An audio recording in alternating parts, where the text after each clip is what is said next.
Madalas naririnig natin ang mga salitang, magtulungan tayo, o mahalaga ang mga boses nyo kapag mayroong mga krisis panglipunan na kailangang tugunan.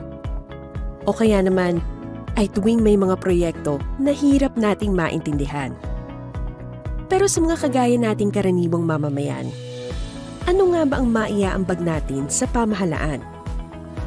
May pakinabang ba tayong maaasahan? Sa madaling salita, meron.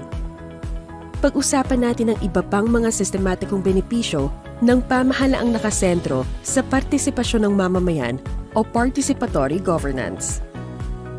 Ang participatory governance ay ang pamamalakad kung saan ang karaniwang mamamayan ay may kakayahang lumuhok sa pagdedesisyon sa iba't ibang usapin. Pagtukoy sa pangangailangan nating lahat at ng buong komunidad. Pagplano kung ano ang mga programa o proyektong dapat pondohan ng gobyerno at pagsubaybay o pagmonitor ng mga programa. Layunin ng participatory governance na maging angkop at epektibo ang mga serbisyong binibigay ng gobyerno at gawing mas mainam ang paggamit ng pondo ng bayan. Pagbibigay ng oportunidad sa lahat ng mamamayan na makapagtrabaho ng maayos. Pagpapaunlad sa edukasyon. Pagbibigay ng makalidad na serbisyong medikal. Pagpapaunlad ng ekonomiya at infrastruktura. At pag-ayos at pagpapaunlad ng serbisyo ng mga opisina ng gobyerno. Sa madaling salita, gobyernong makatao. Isang gobyernong nakikinig at binibigyang halaga ang boses at kapakanan ng lahat ng mga mamamayan at hindi ng iilan lamang. Hindi na bago ang participatory governance. Ayon sa 1987 Constitution, dapat hinihikayat o tinutulungan ng gobyerno ang pagbuo ng non-governmental, community-based at iba pang mga organisasyon.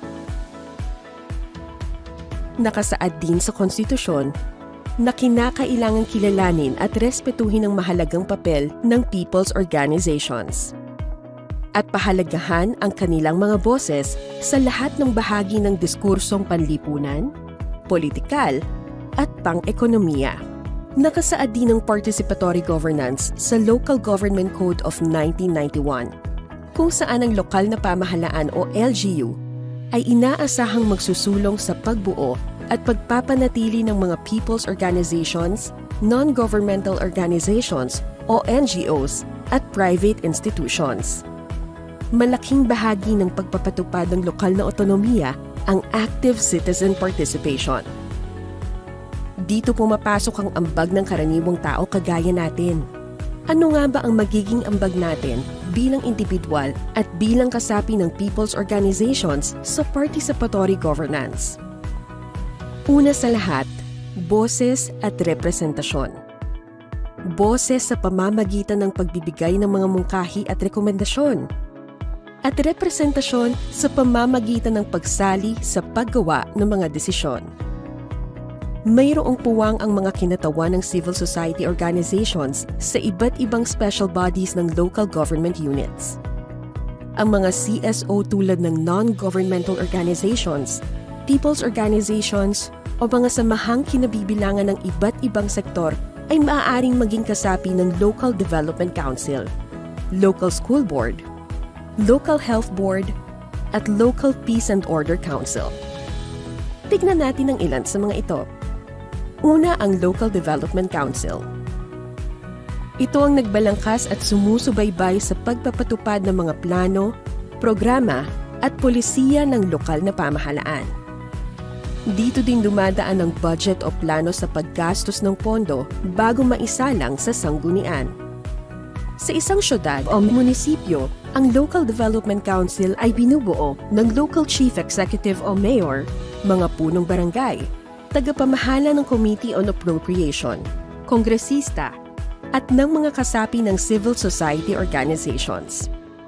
Isa ring platform kung saang maaaring makilahok ang mga kinatawan ng CSOs ay ang Local School Board. Ito ang nagbibigay ng payo sa sanggunian sa usapin ng edukasyon.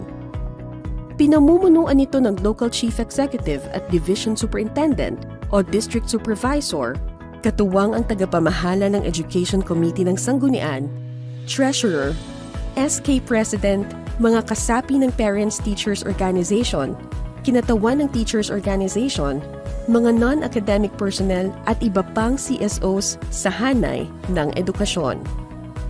Isa rin sa mga mahalagang papel ng CSOs ay ang pagiging bahagi ng local health boards para sa operasyon at pagpapanatili ng mga pasilidad at serbisyong pangkalusugan sa lokalidad.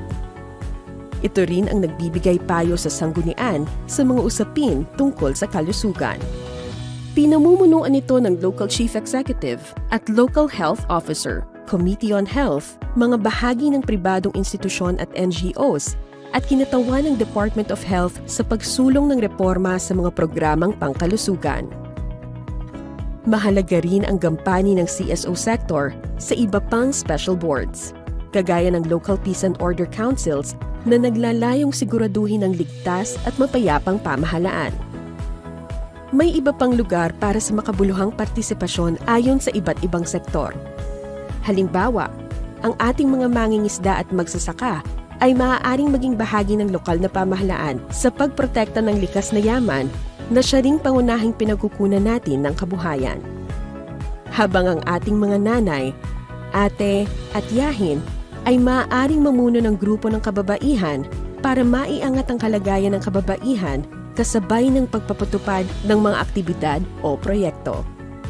At tayo mismo, sa simpleng pagsali sa mga town hall meeting, malaki ang magiging ambag natin sa paghubog ng isang pamahalaang makatao.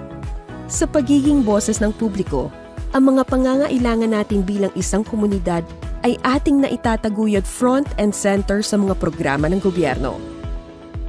At ang ating pakikilahok ay hakbang para hubugin ang gobyernong para sa atin. Gobyernong handang tumugon at may bukas sa tapat na pamamahala. Tara kaagapay! Makilahok para sa mas matatag na demokratikong pamamahala at pag-unlad ng ating bayan.